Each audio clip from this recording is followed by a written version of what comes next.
What's up teman-teman Flavors dan Divorsi, so good to be back. Gue terberkati dan gue harap kalian juga terberkati. Gue gak tahu soal kalian, but I'm excited. Kita dapat kesempatan lagi untuk ibadah. Gue excited banget kita hari ini bisa memuji Tuhan bareng-bareng walaupun gak secara offline. Cuma gue yakin hadirat Tuhan nyata, amin.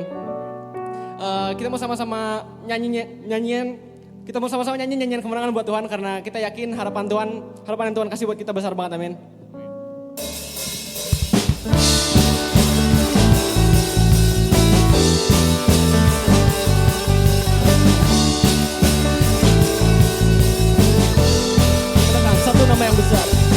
Satu nama yang besar hanyalah namamu Tuhan.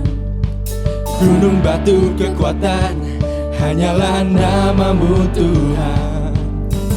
Tak terbatas kuasa-Mu Tuhan.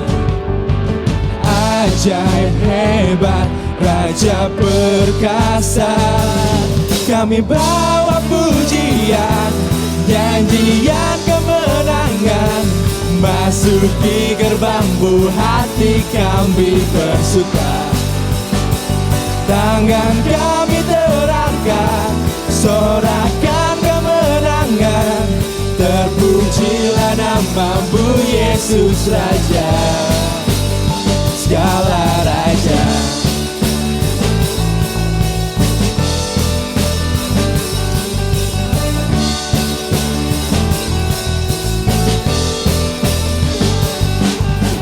Satu nama yang besar hanyalah namamu Tuhan.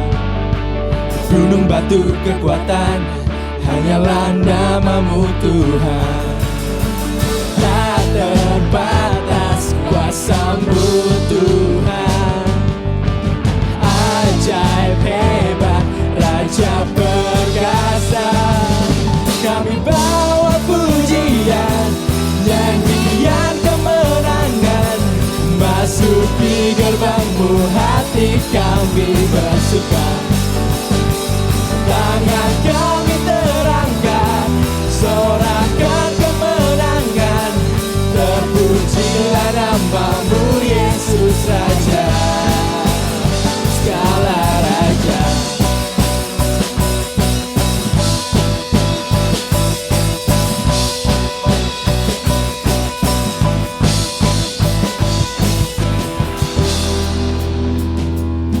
Kami bawa pujian, nyanyian kemenangan, masuki gerbang-Mu hati kami bersuka. Semua katakan yuk. Tangan kami terangkat, sorakan kemenangan, terpujilah nama-Mu Yesus Raja. Kami bawa pujian, nyanyian kemenangan, masuki gerbang-Mu hati kami bersuka. Tangan kami terangkat, sorakan kemenangan, terpujilah nama-Mu Yesus Raja, segala Raja.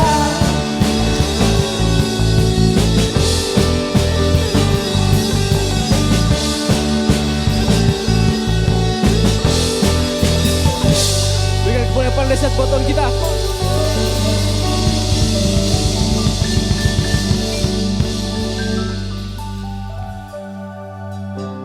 Teman-teman, di tengah kekacauan ini, semakin hari kita semakin lihat keajaiban Tuhan nyata, amin. Semakin hari kita semakin lihat kalau Tuhan memang bekerja dalam hidup kita. Karena itu lewat lagu ini, aku mau ajak kita semua untuk sama-sama bilang ke Tuhan kalau, yes Tuhan, gue percaya, Tuhan ku percaya Tuhan. Kalau kuasa Tuhan nyata dalam hidup kita, amin.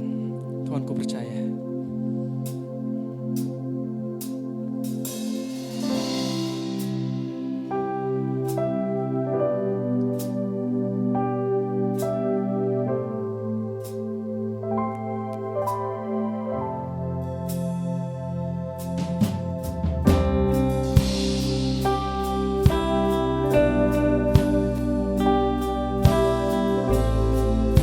Kita mau sama-sama bilangin dari dalam hati kita, Engkaulah jawaban.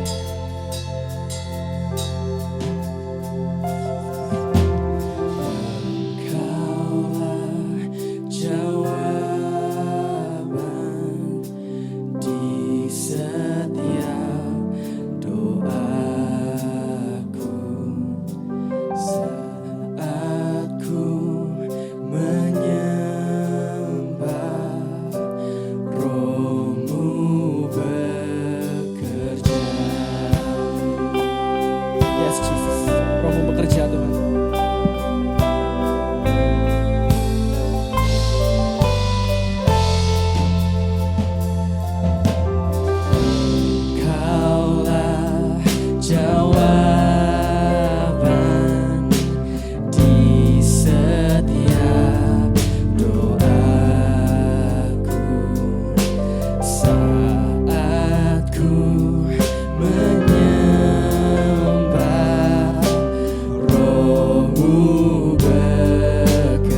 percaya Tuhan, kuasa-Mu sempurna.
Yes Tuhan, betul Tuhan.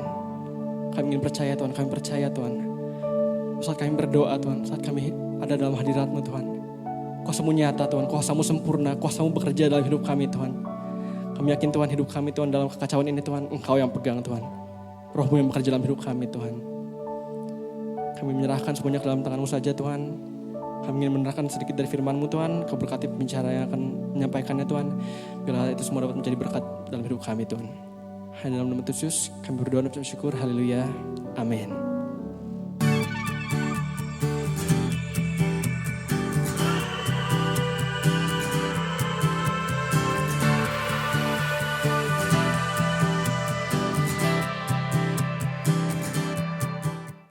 Shalom, marilah sebelum kita dengarkan firman Tuhan, kita akan berdoa terlebih dahulu. Mari kita berdoa.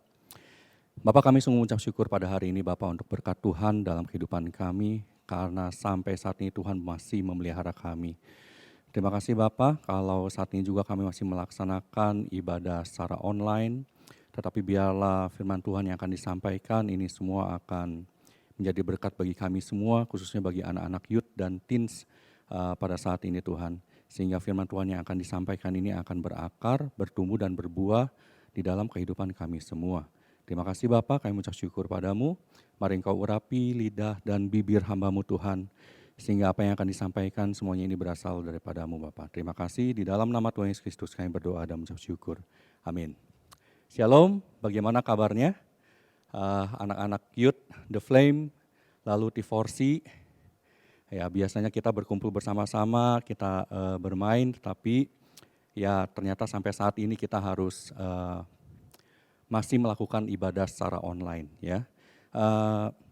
Ya oke, tapi kita percaya bahwa Tuhan yang punya rencana untuk dalam segala hal, khususnya untuk masing-masing kehidupan kita semua, ya. Untuk masa depan kita percaya bahwa Tuhan yang menjaga untuk setiap masa depan kita. Amin. Baik, saat ini saudara, saat ini kita telah memasuki yang namanya new normal, ya, dengan harus melaksanakan satu kebiasaan yang baru. Sebenarnya pada waktu saya membaca sebuah kisah di dalam Alkitab, ada sebuah kisah yang dituliskan menceritakan tentang seorang tokoh yang bernama Yusuf, ya. Sama seperti kehidupan Yusuf. Kalau kita baca kisah Yusuf, kita akan menemukan ada kisah-kisah yang menarik dari Yusuf, saudara. Mulai dari Kejadian 37 kita melihat bagaimana kehidupan Yusuf itu sangatlah nyaman, terlahir dalam keluarga yang kaya raya, lalu kemudian dia memiliki saudara yang banyak. Ya. Tetapi kalau kita melihat mulai ayat yang ke-12, kita lihat bahwa kehidupannya langsung berubah drastis. Ya.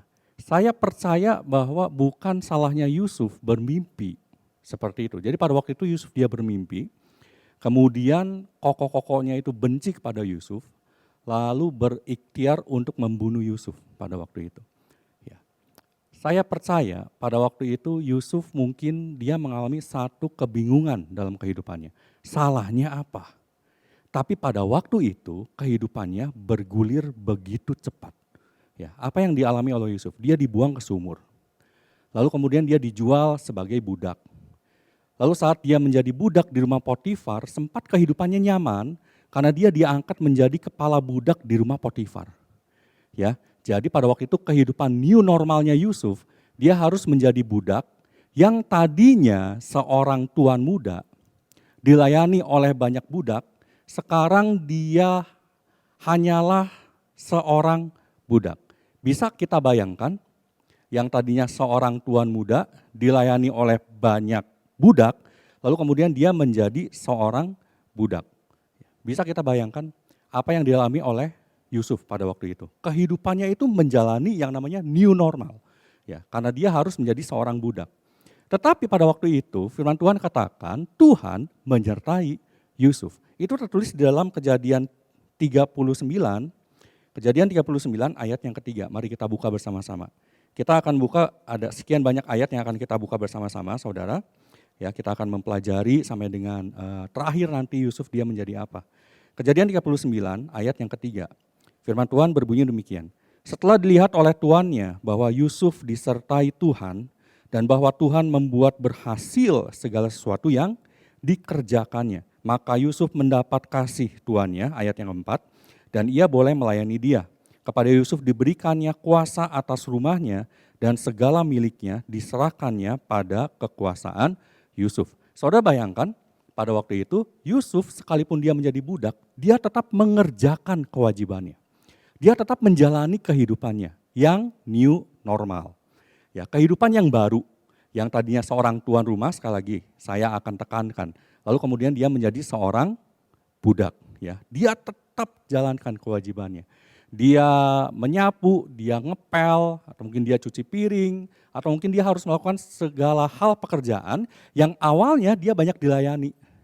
Bawa makanan, bawa minuman, dan dia harus menjalankan itu semua. Dan dia lakukan apa yang Tuhan lakukan, Tuhan menyertai Yusuf. Ini yang luar biasa. Ini satu poin penting yang harus kita pahami bersama-sama, saudara. Satu poin penting yang harus kita pahami bersama-sama. Bahwa penyertaan Tuhan itu tidak akan pernah berhenti. Amin. Tuhan akan selalu menyertai hidup kita walaupun kita harus mengalami masa-masa yang sukar. Ya. Tuhan tidak akan pernah meninggalkan kita sekalipun kita harus mengalami masa-masa yang kelam. Saat ini mungkin banyak dari antara kita yang merasakan kita hidup di dalam masa-masa yang kelam, masa-masa yang sukar. Tetapi Tuhan tidak akan pernah meninggalkan kita. Tuhan akan selalu menyertai kita. Ya, kebanyakan kita nih anak-anak muda zaman sekarang yang katanya generasi Z dan Y. Ya, kebanyakan anak muda zaman sekarang kurang banyak merenung, kurang banyak berpikir, kebanyakan. Ya, kalau kebanyakan berarti tidak semuanya. Kebanyakannya itu mengeluh dan menuntut, anak-anak muda banyak menuntut kepada orang tuanya, ya pengennya ini itu. Lalu kemudian tidak peduli dengan kondisi ekonomi atau penghasilan daripada orang tuanya, kita pengennya itu menuntut banyak, ya, menuntut banyak. Kita menuntut banyak, tapi kewajiban tidak dilakukan, ya. Daripada apa? Mengucap syukur dan menyadari bahwa Tuhan selalu menyertai hidup kita, ya. Kebanyakan kita seperti itu, saudara. Mari kita belajar apa yang dialami oleh Yusuf. Yusuf dia harus menjalani kehidupan yang new normal. Yang tadinya sekali lagi, dia adalah seorang tuan rumah, lalu kemudian dia menjadi seorang budak, tapi dia tetap melakukan apa yang menjadi kewajibannya sebagai bukan tuan rumah, sebagai budak. Dia kerjakan. Waktu dia mengerjakan, Tuhan menyertai Yusuf. Tuhan menyertai Yusuf. Dan Tuhan membuat segala apa yang dikerjakannya menjadi berhasil. Jadi apa yang dilakukan oleh Yusuf, dia tidak berdiam diri menyesali. Mungkin malam-malam, saya pernah katakan ini juga di kebaktian The Flame pada waktu itu. Mungkin malam-malam dia menangis. Mungkin malam-malam dia bergumul meratapi dirinya begitu. Tapi itu tidak membuat Yusuf tidak melakukan kewajibannya. Buktinya apa? Tuhan menyertai dia dan membuat segala sesuatu yang dikerjakannya berhasil. Nah, saya ingin untuk masing-masing kita menyadari di dalam new normal ini bahwa Tuhan tidak pernah meninggalkan kita. Amin. Bahwa Tuhan akan selalu menyertai kita untuk apapun yang kita kerjakan. Bukan apa yang kita gumulkan atau doakan, tidak kita lakukan apa-apa, bukan. Tapi Tuhan menyertai apa yang kita kerjakan. Mazmur 139, mari kita buka bersama-sama ya. Ini ayat luar biasa. Saya ingin untuk kalian semua dapat merenungkan ayat ini. Mazmur 39, Mazmur 139, ya, ayatnya mulai ayat yang ke-7. Mulai ayat yang ke-7 saya akan bacakan. Kemana aku dapat pergi menjauhi rohmu? Kemana aku dapat lari dari hadapanmu? Ya, kalian bisa renungkan bersama-sama ayat ini. Jika aku mendaki ke langit, engkau di sana. Jika aku menaruh tempat tidurku di dunia orang mati, di situ pun engkau. Jika aku terbang dengan sayap fajar dan membuat kediaman di ujung laut, juga di sana tanganmu akan menuntun aku, dan tangan kananmu memegang aku. Jika aku berkata, biarlah kegelapan saja melingkupi aku, dan terang sekelilingku menjadi malam, maka kegelapan pun tidak menggelapkan bagimu, dan malam menjadi terang seperti siang. Kegelapan sama seperti terang. Saudara, maksudnya ayat ini apa, saudara? Maksudnya ayat ini, jadi anak Tuhan itu harus banyak merenung supaya kita menyadari bahwa kehadirannya dalam hidup kita itu akan selalu ada. Mazmur 139 tadi mengatakan mau pergi kemanapun kita.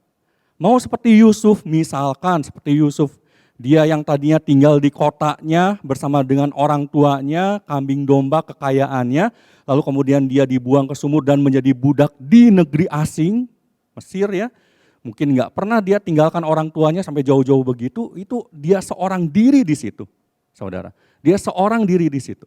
Tapi sekalipun itu yang dialami oleh Yusuf, Tuhan itu selalu menyertai dia. Amin. Mau sekarang kita ada di pusat padang belantara di tengah-tengah hutan rimba, Tuhan ada di situ. Amin. Jadi saya inginkan saat ini untuk setiap kita dimanapun kalian berada saat ini. Mungkin kalian merasakan seorang diri, mungkin kalian bertanya-tanya kenapa kok Tuhan aku harus menjalani kehidupan yang seperti ini ya. Mesti seorang diri, lalu kemudian kita mungkin sedang mengalami kesulitan mungkin saat ini yang sedang menonton tayangan ini ya.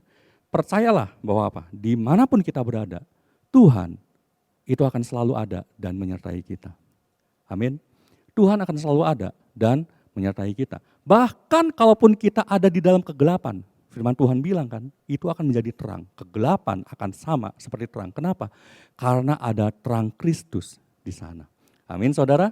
Ya. Nah, setelah itu apa yang dialami oleh Yusuf? Setelah itu Yusuf dimasukkan ke penjara. Sekalipun Tuhan juga menyertainya. Yusuf di penjara, menurut salah satu sumber yang saya baca, selama 10 sampai 11 tahun lamanya. Bisa dibayangkan? Selama 10 sampai 11 tahun lamanya. Jadi kehidupan new normal yang kedua yang dijalani oleh Yusuf adalah apa?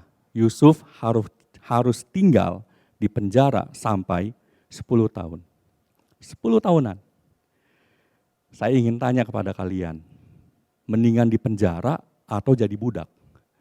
Mendingan kehidupan new normal yang pertama dia jadi budak atau di penjara? Mungkin banyak dari antara kita yang berkata yang mending jadi budak. Jadi budak sekalipun harus beberes. Jadi kepala budak pun ya harus banyak pekerjaan harus dia lakukan, dia mesti ngurus kebun, dia harus menyiapkan makan minum, tapi dia bisa menghirup udara bebas. Tapi kalau di penjara, dia hanya tinggal di dalam ruangan sel yang tidak begitu besar. Berapa tahun? 10 tahun. Ini adalah kehidupan new normal yang kedua yang harus dialami oleh Yusuf. Bayangkan, kehidupan new normal yang kedua bukan suatu kehidupan yang lebih baik. Kehidupan new normal yang kedua itu adalah kehidupan yang justru jauh lebih buruk, lebih terpuruk lagi. Kalau kita ada di posisinya Yusuf, apa yang akan kita lakukan? Apa yang akan kita gumulkan? Apa yang akan kita rasakan? Apa yang akan kita rasakan? Saya percaya semua orang termasuk saya mungkin akan bertanya kepada Tuhan, Tuhan yang kemarin udah cukup luar biasa, sekarang kok harus jauh lebih luar biasa lagi. Sekarang kok saya harus dipenjara. Kenapa Tuhan? Salah saya apa? Nah, mungkin pada waktu itu kita akan mulai berpikir, kalau kita jadi Yusuf ya, kita akan mulai berpikir, dulu awal mulanya karena aku mendapatkan mimpi. Apakah itu salahku Tuhan? Apakah itu salahku sehingga saya punya koko-koko kakak-kakak semuanya membenci aku lalu kemudian buang ke dalam sumur dan aku dijual sebagai budak? Apakah salahku Tuhan? Lalu kemudian di rumah Potifar difitnah. Masukkan ke penjara, dihitung-hitung waktu selama kurang lebih 10 sampai 11 tahun. Apakah itu salahnya Yusuf? Bukan. Saudara, bukan. Yusuf harus menjalani kehidupan new normal yang luar biasa. Singkat cerita, ya, sampai pada saatnya Yusuf dapat mengartikan mimpi dari Firaun. Ini pun ada kisahnya. Ya kan, ada juru minuman ya waktu di penjara, lalu kemudian dia dilupakan, ya jasa-jasanya dia dilupakan. Ada ceritanya, ya saya tidak akan bahas itu. Kehidupan Yusuf lalu kemudian apa? Berbalik. Yusuf langsung diangkat menjadi orang nomor 2 di Mesir. Karena apa? Yuk kita buka bersama-sama. Kita buka di dalam Kejadian 41 ayatnya yang ke-33 sampai dengan 41. Ini kalian perhatikan bersama. Kejadian 41 ayat yang ke-33.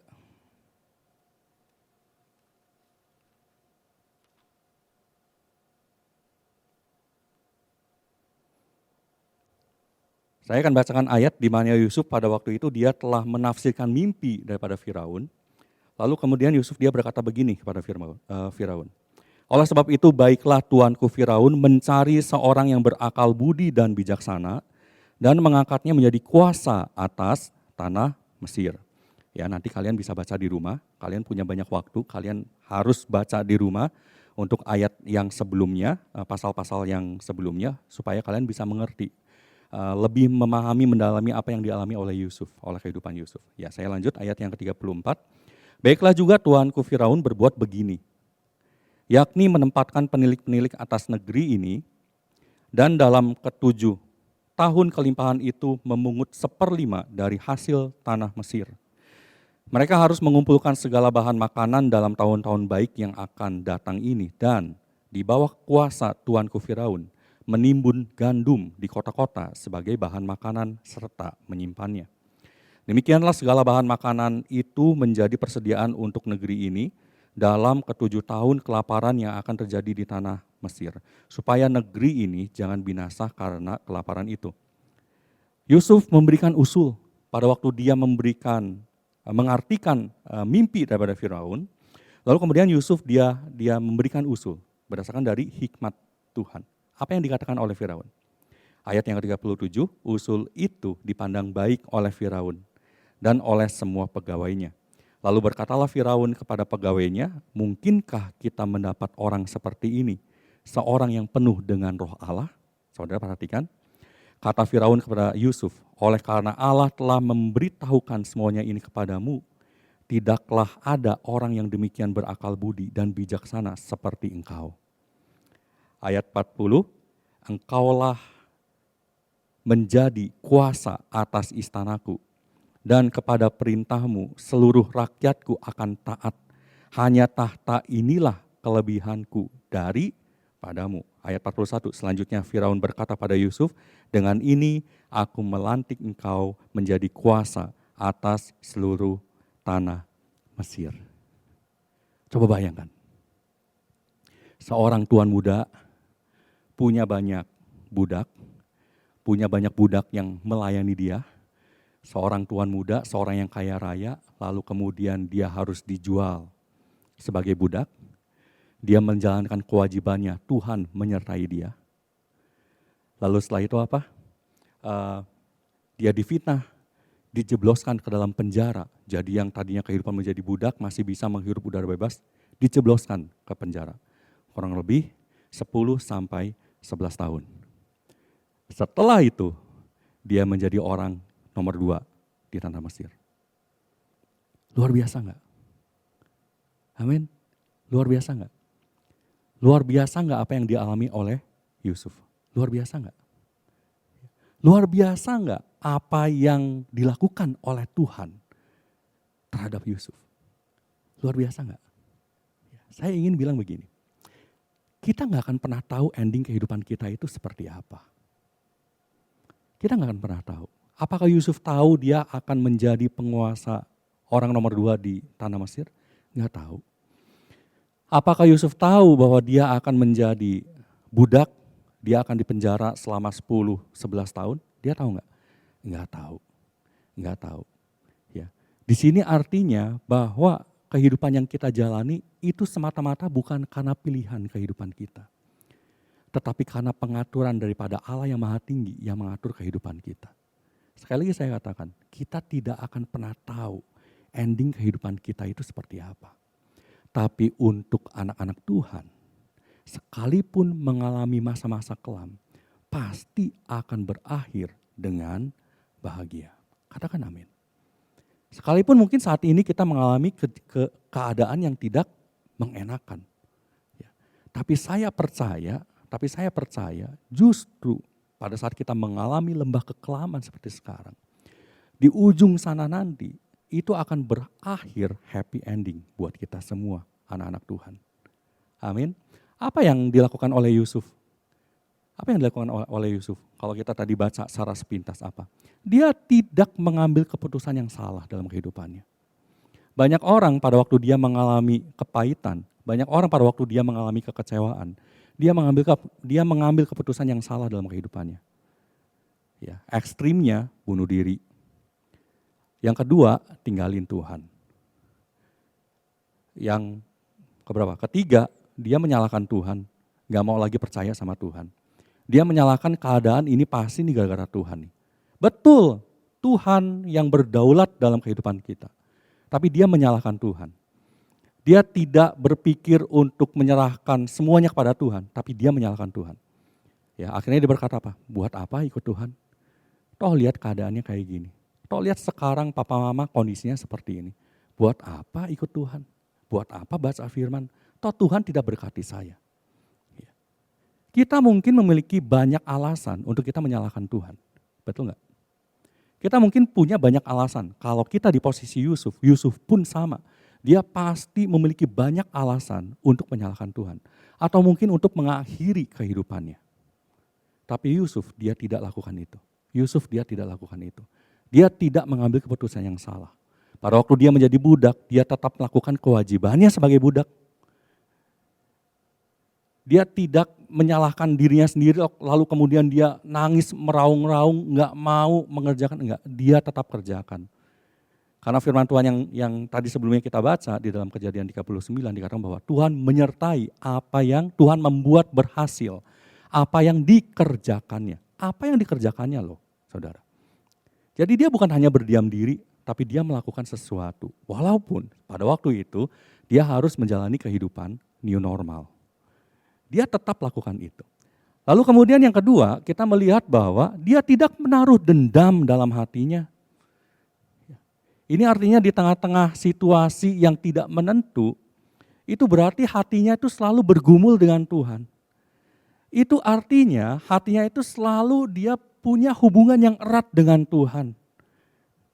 Dia punya hubungan yang erat dengan Tuhan. Dia tidak menaruh dendam. Mungkin dia bertanya-tanya, sama Tuhan, kenapa kok si Koko seperti ini? Kenapa kok saya difitnah? Kenapa harus saya yang disalahkan, lalu kemudian saya yang dijebloskan ke dalam penjara sampai 10 sampai 11 11 tahun. Ya. Tapi hatinya tidak menyimpan dendam sama sekali. Hatinya tidak menyimpan dendam sama sekali. Yang dia lakukan apa? Dia tetap menjalani destiny-nya, kewajibannya, dan Tuhan menyertai Yusuf. Amin. Dan Tuhan menyertai Yusuf. Mari kita lihat lagi ayat Kejadian 45 ayat yang kelima. Kejadian 45 ayat yang kelima. Nih, firman Tuhan katakan begini, pada waktu dia bertemu dengan saudara-saudaranya. Ya, singkat cerita kan ketemu dengan saudara-saudaranya ya, saudaraku.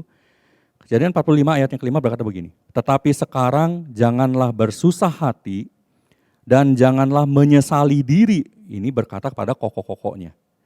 Karena kamu menjual aku ke sini. Terus Yusuf berkata apa? Sebab untuk memelihara kehidupanlah Allah menyuruh aku mendahului kamu. Luar biasa enggak? Luar biasa enggak? Hatinya itu tidak menaruh dendam, saudara.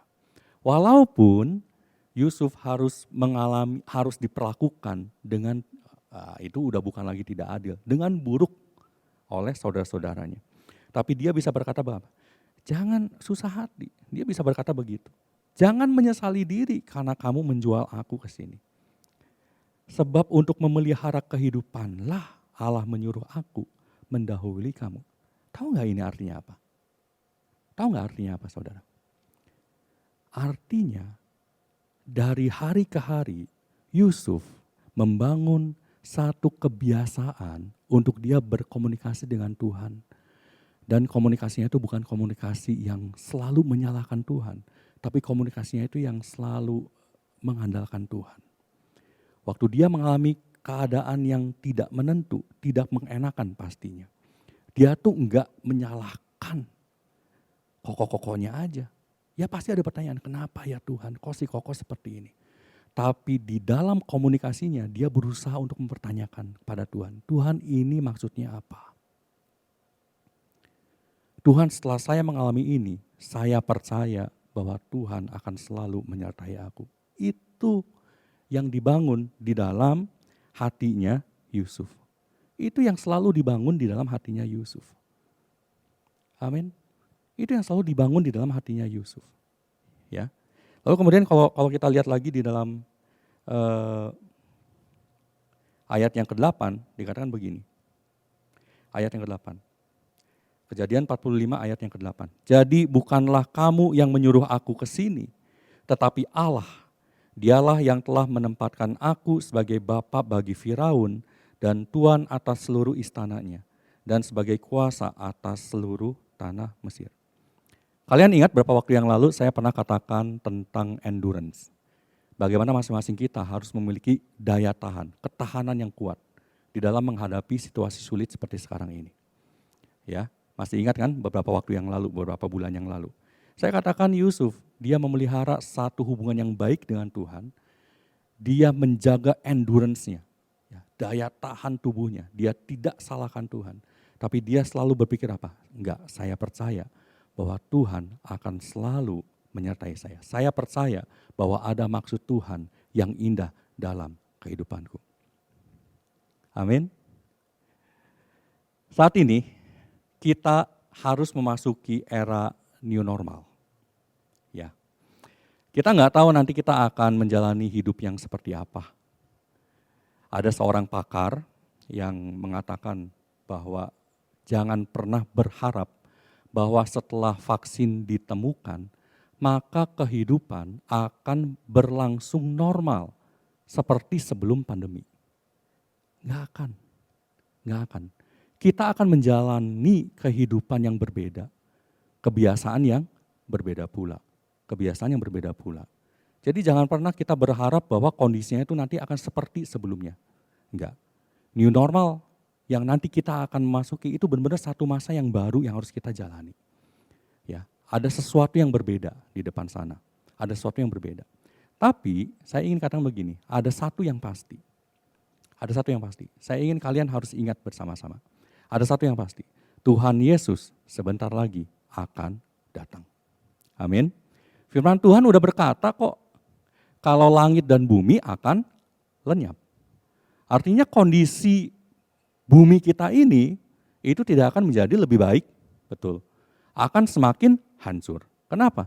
Karena Tuhan Yesus sebentar lagi akan datang. Siapkan hati kita. Siapkan hati kita. Ya.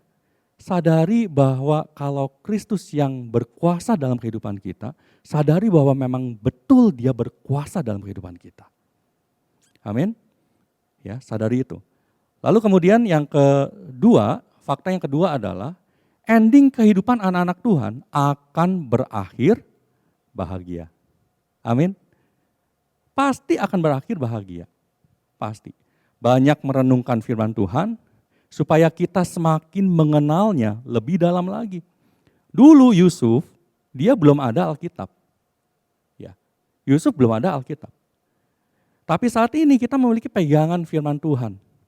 Ingat loh, tujuan untuk kita baca firman Tuhan bukan supaya hidup kita diberkati. Tujuan kita baca firman Tuhan bukan supaya masuk surga, bukan. Bukan supaya hidup lebih kudus, bukan. Tapi tujuan saya membaca firman Tuhan supaya kita semakin mengenalnya.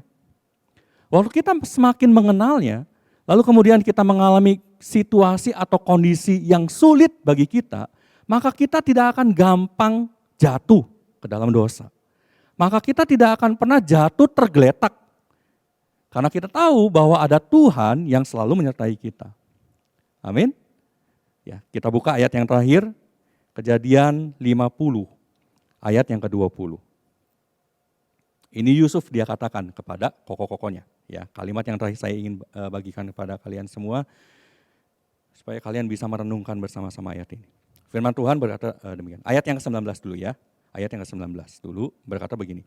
Tetapi Yusuf berkata kepada mereka, janganlah takut sebab aku inikah pengganti Allah. Ayat yang ke-20. Memang kamu telah mereka-rekakan yang jahat terhadap aku. Tetapi Allah telah mereka-rekakannya untuk kebaikan. Dengan maksud melakukan seperti yang terjadi sekarang ini. Yakni memelihara hidup suatu bangsa yang besar. Amin. Orang mau melakukan hal yang jelek sama kita. Orang mau merancangkan sesuatu yang buruk terhadap kita. Enggak masalah, enggak masalah. Manusia bisa lakukan itu, tapi Tuhan yang punya otoritas. Mungkin kita mengalami kondisi yang buruk. Seperti Yusuf kan, dia kena fitnah.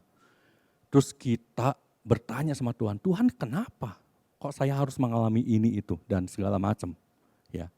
Tapi percayalah gini, waktu Tuhan izinkan, waktu kita diizinkan memasuki masa-masa yang suram seperti saat ini mungkin bagi kebanyakan orang.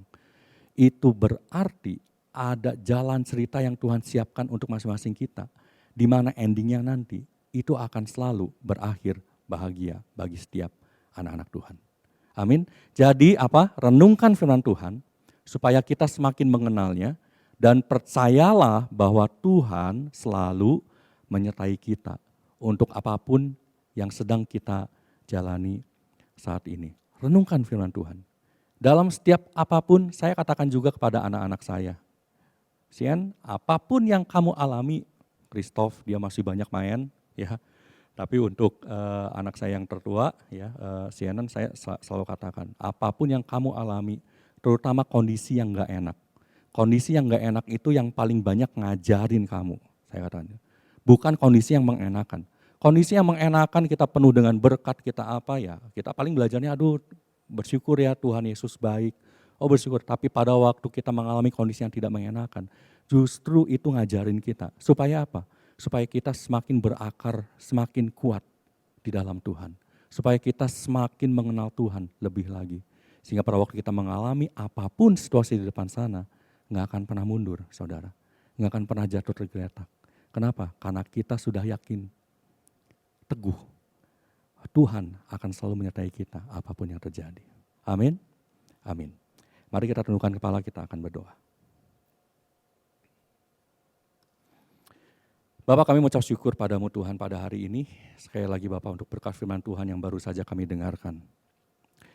Mari Bapak, saat ini Bapak kami telah memasuki kehidupan new normal. Dalam kehidupan new normal seperti sekarang ini Tuhan, kami melihat bagaimana kehidupan kami banyak goncangan Tuhan. Orang tua kami banyak terkena goncangan. Perekonomian kami juga Tuhan banyak terkena goncangan. Tapi kami tahu dan percaya untuk setiap kami anak-anak-Mu Tuhan, kami akan memiliki ending yang akan berakhir bahagia. Karena Tuhan yang akan menyertai kami, karena Tuhan yang akan membuat segala sesuatu yang kami lakukan, itu akan berhasil. Oleh karena itu Bapa, mari Tuhan kami akan tetap menjalani kehidupan kami akan tetap bersandar kepada Tuhan, kami tidak akan berdiam diri untuk meratapi diri saja. Tetapi pada saat ini Tuhan kami akan tetap menjalani kehidupan kami, karena kami tahu bahwa Tuhan menyertai kami. Urapi kami Tuhan saat ini Bapak untuk Flamers Tuhan dan juga T4C, untuk kami yang saat ini kuliah sambil bekerja atau kami yang saat ini sudah bekerja, dan juga untuk setiap anak-anak T4C usia SMP, mari Tuhan urapi kami Tuhan, sehingga orang tua kami Tuhan akan diberkati Tuhan. Kami percaya Tuhan pasti akan buka jalan untuk setiap pergumulan yang dihadapi oleh kami semua. Kami percaya Tuhan pasti akan mencukupkan untuk segala hal perekonomian kami ini Tuhan. Kami percaya itu Tuhan. Mari Kau urapi Bapak kami juga yang saat ini sudah bekerja dan kuliah, berkati kami Tuhan. Sehingga kami dapat menjadi berkat di tengah-tengah lingkungan kami. Kami dapat memberikan dampak yang nyata. Kasih Kristus dapat diberitakan, kasih Kristus dapat disampaikan bagi setiap orang-orang yang ada di sekitar kami. Terima kasih Bapak, terlebih sungguh saat ini Bapak untuk firman Tuhan sekali lagi tanamkan erat-erat dalam hati kami masing-masing semua. Sehingga kami dapat menjalani kehidupan new normal ini Tuhan, dengan kami semakin mengandalkan Engkau. Kehidupan new normal ini Tuhan dengan kami boleh semakin kuat di dalam Engkau. Terima kasih Bapak, kami mengucap syukur. Di dalam nama Tuhan Yesus, kami berdoa dan mengucap syukur. Amin.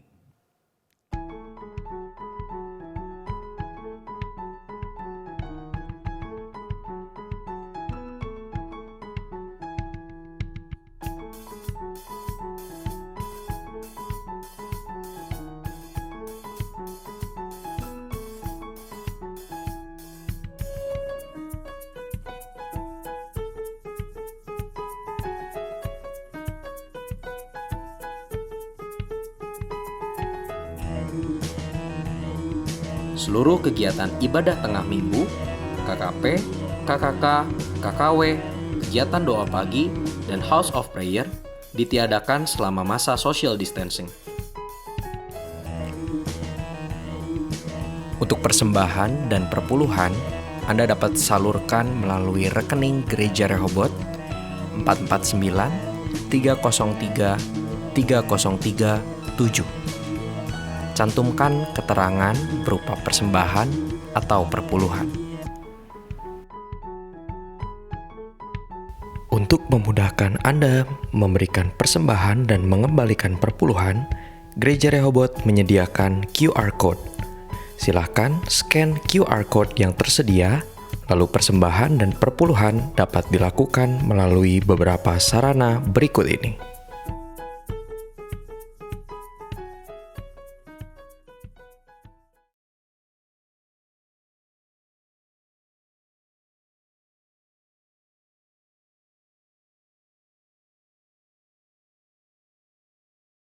Anda telah selesai mengikuti ibadah online Gereja Rehoboth.